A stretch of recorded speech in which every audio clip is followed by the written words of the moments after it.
오늘의 말씀 함께 나누겠습니다. 따라합니다. 하나님의 자녀입니다.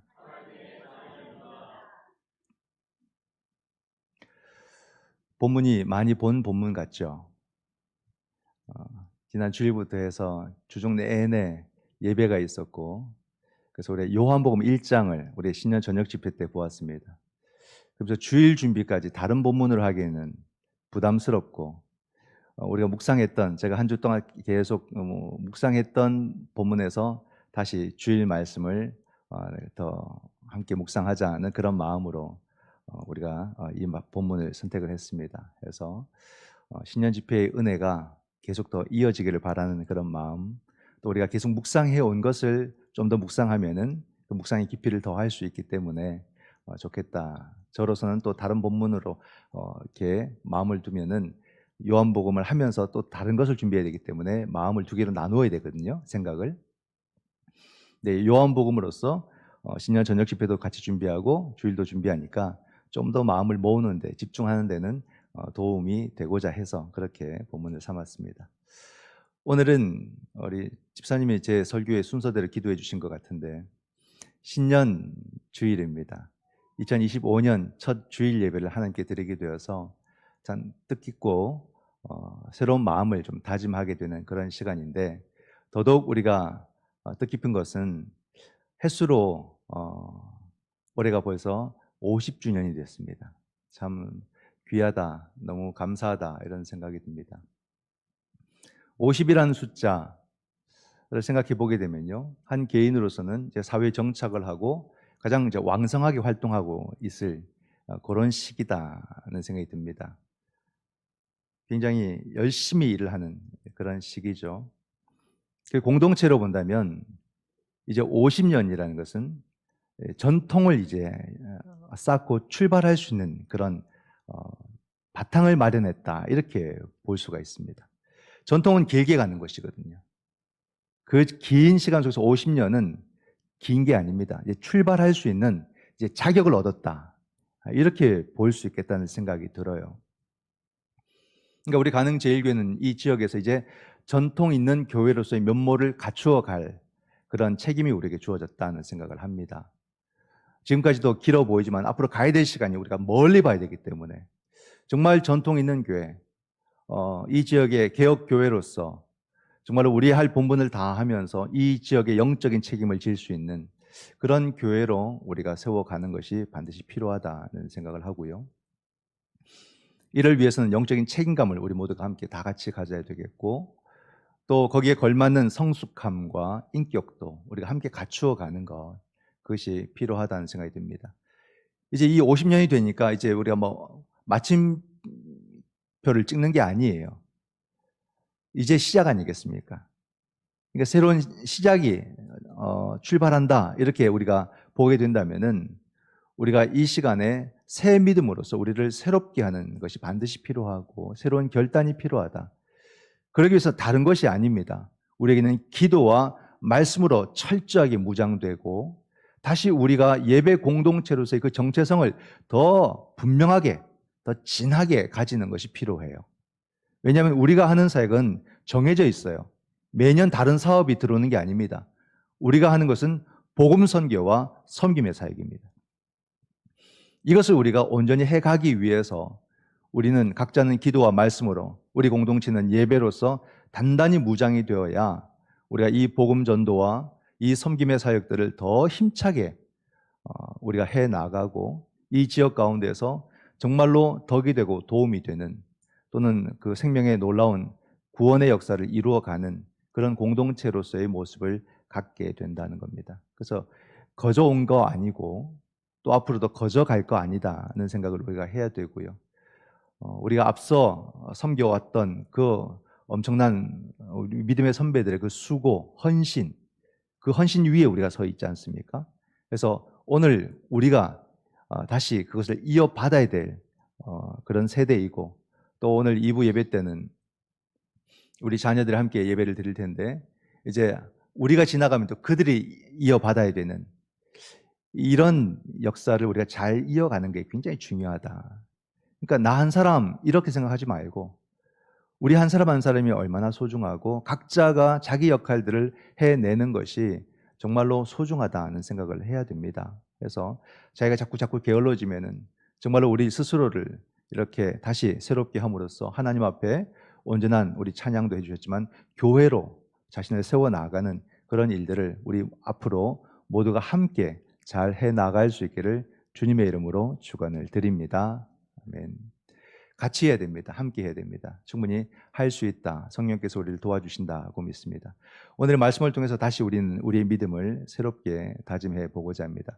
오늘 본문 속에서 전체 속에서 요절로 꼽을 수 있는 구절이 있다면 그게 12절의 말씀입니다. 함께 읽어볼까요? 영접하는 자 곧 그 이름을 믿는 자들에게는 하나님의 자녀가 되는 권세를 주셨으니. 요한복음은 영적인 복음이기 때문에 우리가 잘 봐야 됩니다. 무슨 말인가? 영접하는 자, 그 이름을 믿는 자, 그죠? 영접하고 믿는 것, 누구를? 예수 그리스도를.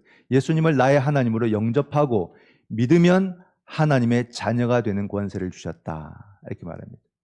즉, 예수님을 영접하고 믿으면 예수님과 특별한 관계를 형성하게 됩니다.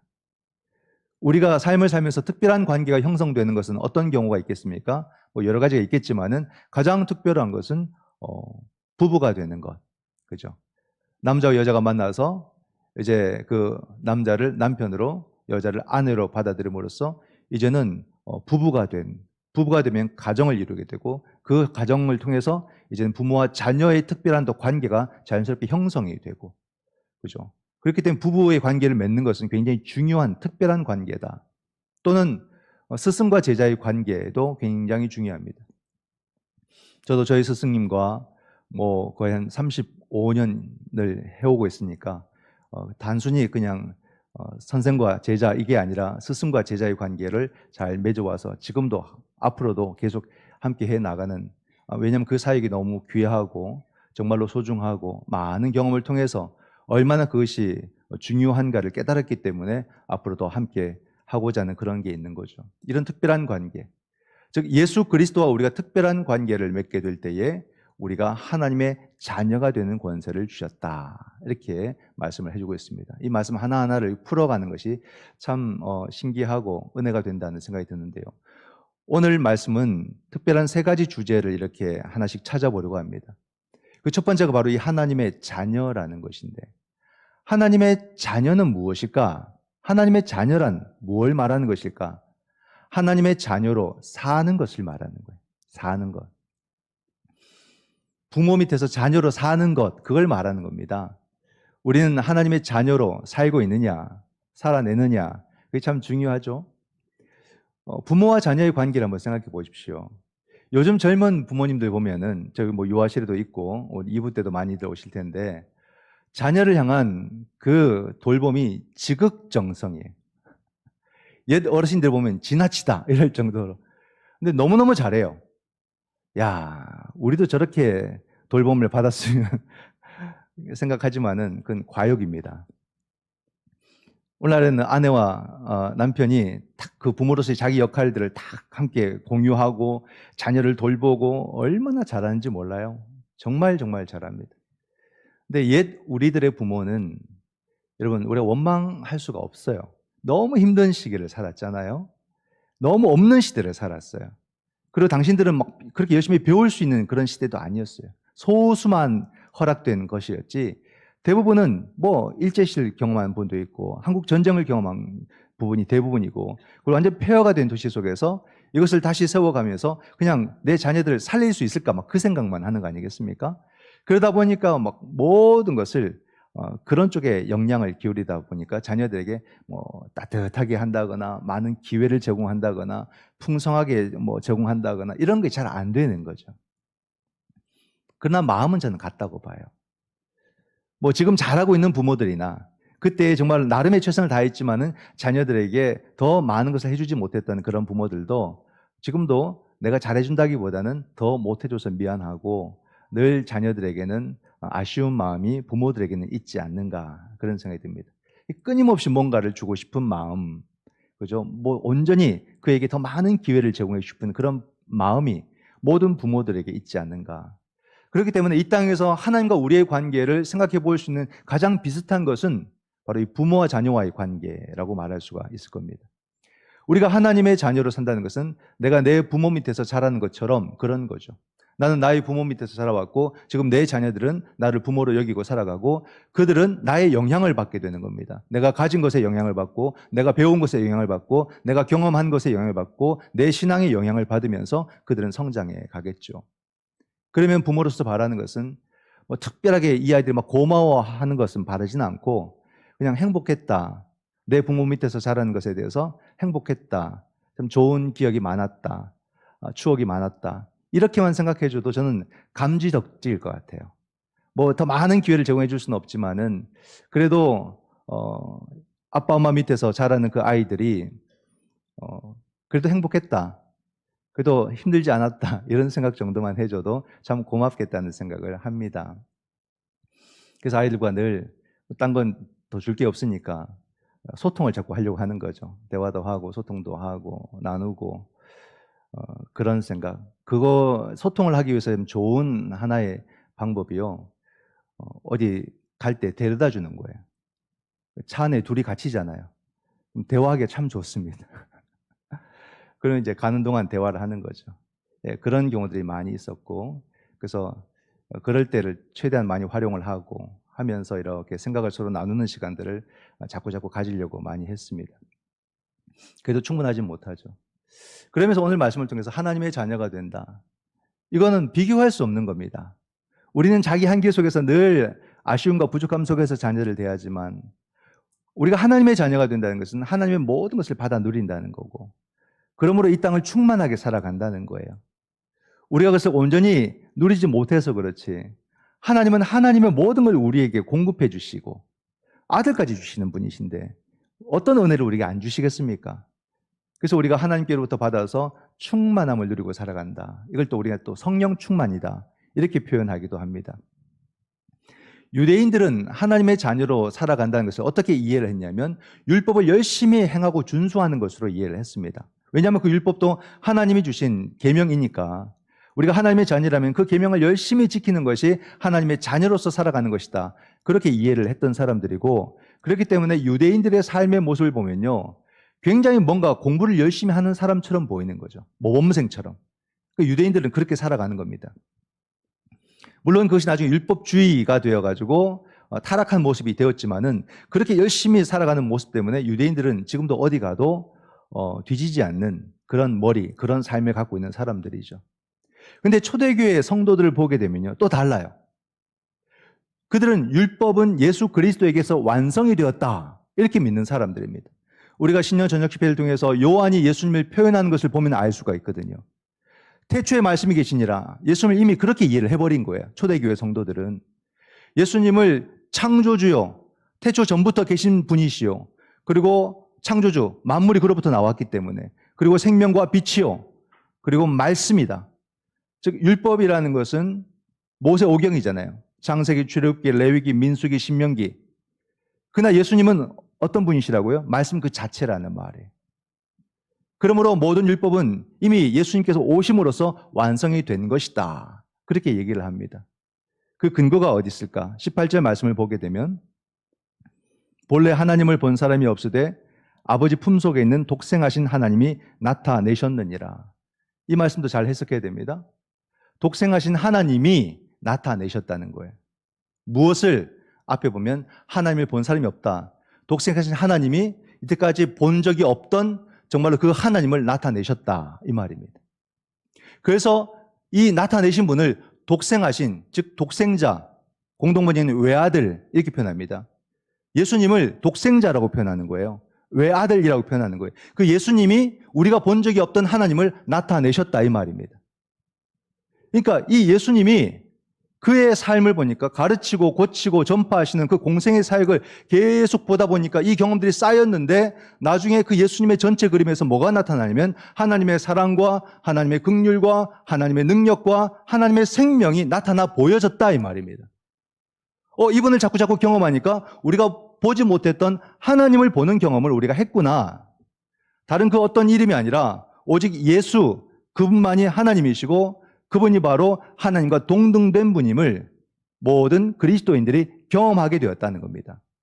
그러므로 그의 경험을 통해서 우리가 갖게 되는 것은 우리가 하나님의 자녀가 되는 그 권세를 우리가 그분을 통해서 가지게 되었다. 이렇게 말씀을 해주고 있는 거죠. 이게 요한복음을 간단히 풀어보면 그런 말씀이 된다는 말입니다. 두 번째 주제가 뭐냐면 하나님의 자녀에서 바로 이 독생자의 영광입니다. 예수 그리스도를 우리가 진짜 만나는 거죠. 예수님을 독생자의 영광이라 말해요. 예수님이 그렇게 경험했다는 말 아닙니까? 참 이건 놀라운 경험이거든요. 도대체 이 초대교회 성도들, 사도들, 그들은 무엇을 경험한 것일까라는 거예요. 어떤 경험을 한 것일까? 내 앞에 30세 되는 젊은 청년 예수라는 이분을 내가 보고 살았는데 도대체 이분을 어떻게 경험했기에 이분을 하나님의 외아들이라고 고백을 하게 될까라는 겁니다. 그럴 수 있을까? 사람을 보면서 여러분 그런 어떤 완전히 새로운 특별한 느낌을 가질 수 있다고 생각하십니까? 우리가 살면서, 우리끼리 살아가면서 우리가 경험할 수 있는 특별한 경험들은 어디서 나올까요? 사랑에서 나옵니다, 사랑. 사랑 아니면 특별한 경험은 잘 안 나와요. 젊은 남녀가 사랑하게 되면요, 그때부터 무슨 호르몬이 분비되기 시작해요. 막 심장이 고혈압도 아닌데 막 뛰고, 막 그런 증상이 나타납니다. 그렇죠? 다 경험해 보셨죠? 그렇죠? 이걸 경험해 못 보면 정말 불행한 인생을 사신 겁니다. 우리 다 이걸 경험해 봤을 거예요. 가슴이 뛰는 거. 그러면 그때부터 그 사람이 특별해 보이는 거예요. 달라 보이는 거예요. 많은 무리 속에 한 사람이 아니에요. 모든 무리 속에 섞여도 번쩍번쩍 빛나는 사람이 되는 거예요. 그 사람만 보이고 그 사람이 환해 보이고 많은 소리가 있어도 그 사람의 소리가 들리고 막 미스코리아도 아닌데 영화배우도 아닌데 제일 이뻐 보이고 막 제일 잘생겨 보이고 막 그런 현상 나타나지 않습니까? 그런 현상이 나타나는 거죠. 뭔가 반응이 별로 없는데 너무 무덤덤하게 하지 마십시오. 사랑이라는 경험은 모두에게 다 중요한 그런 거니까. 그래서 우리가 가정이란 걸 이루고 막 나중에 자녀도 낳고 가문을 막 이루는 그 힘이 그 사랑에서 시작하는 거거든요. 대단한 겁니다. 바로 그들은 예수님을 통해서 그와는 비교도 할 수 없는 어마무시한 유일무이한 경험을 했다 이 말입니다. 놀라운 거예요. 그냥 한 사람을 사랑하는 정도를 넘어서는 하나님 경험이 예수님을 통해서 막 일어났다는 거예요. 그 어마어마한, 그죠? 앞에 있는 그 사람을 하나님의 독생자라고 말할 정도로 말할 수밖에 없는, 당신은 하나님의 외아들이십니다라고 말할 수밖에 없는 그런 경험이 이 그리스도인들에게 나타났다 이 말입니다. 그리고 그를 만나고 나니까 막 그를 통해서 우리가 무엇을 공급받냐면 은혜와 자비, 진리와 자비, 은혜와 진리가 충만한 그런 놀라운 역사가 우리 가운데 일어나더라 이 말입니다. 은혜와 진리가 예수 그리스도 안에 있었고 그분을 통해서 하나님을 만날 때 우리 안에 은혜와 진리가, 내 삶에 은혜와 진리가 임하는 그 역사가 경험되었다 이 말입니다. 이게 독생자의 영광이 갖고 있는 놀라운 비밀의 이야기라는 거죠. 은혜와 진리를 만나고 나니까 이 은혜와 진리가 뭐가 딱 부딪히냐면 바로 유대인들이 그토록 주장해왔던 율법과 딱 대립하는 거예요. 그래서 이제는 율법이냐 아니면 은혜냐 이렇게 되는 거죠. 그래서 이제 우리는 율법에서 은혜로 갈아타야 된다는 겁니다. 이제는 은혜로 나아가야 된다는 겁니다. 그 사실을 17절에서 이렇게 말해줍니다. 율법은 모세로 말미암아 주어진 것이요 은혜와 진리는 예수 그리스도로 말미암아 온 것이라. 이제 이 말씀이 보이죠? 어떤 느낌인지. 율법은 모세로. 율법은 사람에게 근거해 있고 은혜와 진리는 하나님에게 근거해 있는 거예요. 그러니까 우리가 율법을 붙들고 살 것인지 은혜를 붙들 것인지 분명해지잖아요. 그렇죠? 율법은 하나님과 우리가 주인과 종의 관계를 형성하는 것이고 은혜는 부모와 자녀의 관계를 형성이 되는 겁니다. 율법을 붙들고 사는 사람들은 내가 어떻게든 잘해서 내가 주인에게 칭찬받아야지 하는 점수 받으려는 인생을 살게 되는 것이고 은혜와 진리는 뭡니까? 그냥 자녀로서 누리는 거예요. 하나님의 아들과 딸들로서 그 은혜와 진리를 풍성히 누리는 삶을 사는 것을 의미합니다. 어찌 우리가 이 은혜와 진리를 포기하고 살겠습니까? 이 은혜와 진리가 아닌 다른 어떤 것을 우리가 붙들고 살겠습니까? 예수 그리스도가 우리에게 이 은혜와 진리를 주신다. 물론 지금은 우리의 믿음이 연약해서 이것을 온전히 누리지 못하지만 우리의 신앙이 더 성숙해져 갈 때 우리는 이 은혜와 진리를 온전히 누리는 하나님의 자녀가 될 줄 믿습니다. 이 깊이로 들어가는 거죠. 그래서 우리가 이 세 번째 주제를 만나는데 하나님의 자녀, 그리고 독생자의 영광, 그리고 그 세 번째는 뭐냐면 하나님의 자녀의 권능, 권세를 말하는 거예요. 하나님의 자녀로 끝날 것 같은데 하나님의 자녀가 되는 무엇을 주셨다? 권세를 주셨다. 이렇게 말씀합니다. 이게 뭔가? 하나님의 자녀가 된다는 것은 어떤 자격을 우리 영적으로 얻은 거잖아요. 그죠? 의를 덧입었고 하나님의 자녀가 되는 그런 자격을 얻은 겁니다. 우리가 이 땅을 살아가면서도 어떤 일을, 특별한 일을 하기 위해서는 거기에 전문적인 자격증을 우리가 얻는 거죠. 라이센스를. 뭐 변호사 자격증을 얻든지 교원 자격증을 얻든지 또는 뭐 의사 자격증을 얻든지 간호사 자격증을 얻든지 안 그러면 무슨 뭐 엔지니어 특별한 기술의 자격증을 얻든지 그걸 얻으면은 그 직을 할 수가 있고 또 그 직을 감당하는 삶을 살 수 있는 자격을 얻는 거 아닙니까? 근데 그게 다가 아니더라 이 말이에요. 그 특별한 각자의 자리에서도 그 일을 넘어서는 사람들이 있더라는 말이에요. 그죠?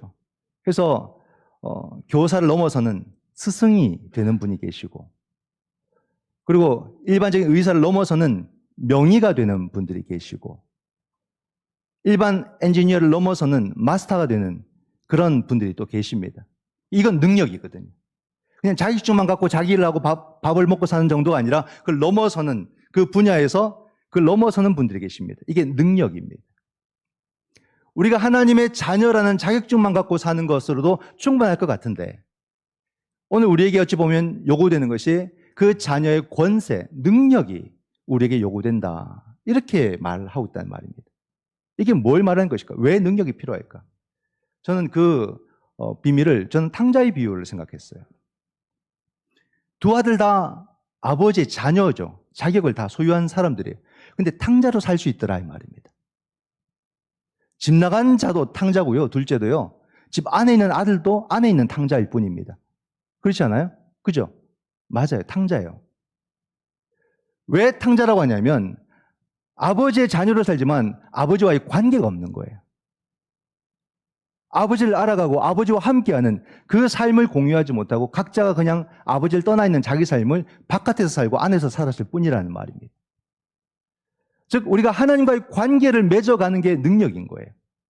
이 능력을 우리가 소유해야 더 풍성한 하나님 자녀의 삶을 우리가 살 수 있다 이 말입니다. 이것을 우리가 살아내야 된다는 말이에요. 오늘 우리는 하나님과의 관계를 열심히 맺어가고 있을까? 명목상의 크리스찬으로서 그냥 왔다만 갔다 하는 그런 모습, 내 삶의 자리 가운데서도 그냥 종교란에 기독교라고 적는 정도로만 내가 하나님을 믿는 게 아닐까? 내가 어디 있든지 정말로 내 삶 속에서 하나님과의 깊은 관계를 맺어가기 위해서 나는 얼마나 내 삶이 몰입을 하고 얼마나 더 큰 열정 가운데서 하나님을 향해 나아가고 있는가? 그걸 말하는 거예요. 새로운 해가 되었어요. 지금까지 내 모든 삶을 볼 때 내가 하나님과 얼마나 가까이 있을까? 내가 예수 그리스도와 얼마나 친밀할까? 그걸 한번 돌아보자는 거예요. 그냥 가까울 것이다 이렇게 생각하고 살아가는 게 아니라 정말로 하나님이 나와 가까운가? 그 아버지가 나와 가까운가? 그 예수 그리스도가 정말 나와 가까이 계신가? 이걸 우리가 더 깊이 돌아봐야 되지 않겠습니까? 믿음의 조상들은 그냥 믿음의 조상이 된 게 아니에요. 다윗을 한번 보세요. 하나님과 가까워지기 위해서 얼마나 몸부림치는지 그 시편들 한번 보세요. 얼마나 깊은 기도를 드립니까? 간절하게 기도 드리는 거예요. 자기가 막 죄를 지어도 기도하는 거예요. 힘들어도 기도하는 거예요. 하나님을 찾고 구하고 하나님과의 관계가 확인되면 살겠다는 거죠. 그렇게 다윗이 그 심오한 관계를 그 삶을 통해서 만들어가지 않습니까? 바울을 보세요. 예수 그리스도 얼마나 친밀한 관계를 맺기 위해서 이거 뭐 바울은 설명할 것도 없어요. 자기 삶을 보면 되는 거예요. 그 삶을 정말 투쟁적으로 사는 거죠. 정말로 그 그리스도의 실존으로서 자기의 삶을 살아가면서 자기가 그리스도와 가깝다는 것을 자기 영적으로 경험하기 위해서 그렇게 살아가는 거 아니겠어요? 그런 것처럼 우리가 여러분 뭐 돈 벌고 밥 먹고 살아가더라도 내 모든 삶이 그리스도로 가까워지는 그런 몸부림이 되고 그런 노력이 되고 그런 수고가 되고 그렇게 살아가는 것이 하나님의 자녀된 권능일 줄 믿습니다. 올 한해도 그런 발걸음을 해 나가야 되는 거죠. 그런 삶을 우리가 만들어 가야 되는 거죠. 그냥 하나님을 생각해도 무덤덤 이게 아니라 하나님을 생각하면 가슴이 뛰는, 예수 그리스도를 생각하면 막 가슴이 뛰는 그런 삶을 우리가 구하면서 한 걸음 한 걸음 도전하는 그런 해가 되어야 되지 않겠습니까? 그럼 여러분, 하나님의 자녀가 되는 그 삶 속에서 우리가 누리게 되는 은혜, 특권, 능력이 뭘까라는 거예요. 만사 형통 이런 걸까요? 그런 것도 좋을 것 같습니다. 우리 학생들은 뭐 기도만 하면 막 성적이 오르고 막 이러면 얼마나 좋겠어요? 그냥 나는 뭐 조금만 수고하면 남보다 뭐 2배, 3배 얻고 막 이런 그런 복을 받으면 참 좋을 것 같은데, 어쨌든 여러분이 잘 되기 위해서 저도 한 해 내내 기도할 것이고요. 그러나 여러분, 하나님의 자녀로 살아도 아프신 분들 많고 뜻대로 안 되는 분들 많고 또 가난한 분들 많습니다. 그럼 하나님의 자녀로서의 복을 못 누리는 것일까? 아니라는 거죠. 우리가 그런 것으로 자꾸 하나님을 엮어 놓으니까 그게 아니면 하나님과 멀어진 것이라고 생각합니다. 그건 우리의 잘못된 사고죠. 잘못된 선입견이죠. 정말로 하나님의 복을 받아 누린다는 것은 뭡니까, 여러분? 한평생 내가 하나님께 기도할 수 있다는 거. 여러분, 기도하지 못한다고 생각하면서 끔찍합니다. 생각해 보면. 기도하지 않는 사람은 어리석은 사람이고요. 내가 기도할 수 없다는 것은 그건 사망입니다, 사망. 그러니까 내가 한평생 하나님께 기도할 수 있다는 것은 뭐 소름 끼치는 복이에요. 그리고 내 주의 말씀을 들을 수 있고 그 말씀을 들을 때 내 마음이 충만해진다는 것은 자녀만이 누리는 복이죠. 여기서 더 나가게 되면 이제 나의 관심을 넘어서서 주님에 대한 관심을 갖고 나의 만족과 나의 기쁨을 넘어서서 주님의 기쁨을 구하는 그런 삶을 우리가 살아갈 수 있는 것, 이게 자녀가 누리는 복이라는 말입니다. 이걸 할 수 있을까? 이게 돼요, 여러분. 이 믿음의 삶이 쌓여져 갈 때 어느 순간 자기의 자존감이 충만해지는 걸 경험해요. 그렇게 되면 더 이상 자기에게 연연 안 합니다. 자존감이 충만해지면. 자기 인기, 아니면 뭐 자기 인정, 아니면 자기 이익, 이런 걸 더 이상 구하지 않고 예수 그리스도의 그 은혜와 진리로 충만해지니까 자존감이 충만해지고 그 영혼이 모든 것들에서 매이지 않고 자유해지는 거죠. 그러니까 이제 힘차게 주를 향해 걸어가는 그런 발걸음이 가능해지더라는 겁니다. 새해도 여러분, 우리 모두가 하나님의 자녀로서 하나님이 주시는 모든 복을 온전히 받아 누리는 그런 복된 자녀로 살아갈 수 있기를 바랍니다. 예수 그리스도의 말씀을 통해서 그 은혜와 진리를 풍성히 경험하는 복된 한 해가 다 되시기를 주님의 이름으로 축원드립니다. 아멘. 기도하겠습니다.